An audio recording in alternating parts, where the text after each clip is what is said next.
Psalm 75. Unto thee, O Elohim, do we give thanks.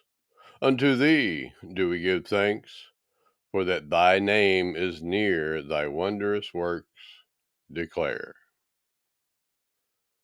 When I shall receive the congregation, I will judge uprightly. The earth and all the inhabitants thereof are dissolved.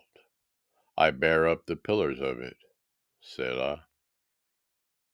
I said unto the fools, deal not foolishly, and to the wicked, lift not up the horn.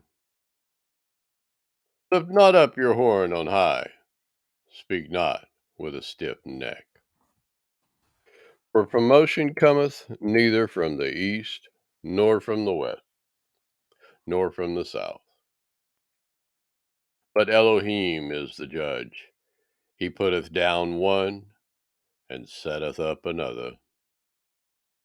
For in the hand of Yahuwah there is a cup, and the wine is red. It is full of mixture, and he poureth out the same, but the dregs thereof, all the wicked of the earth, shall wring them out and drink them. But I will declare forever, I will sing praises to the Elohim of Jacob. All the horns of the wicked also will I cut off, but the horns of the righteous shall be exalted.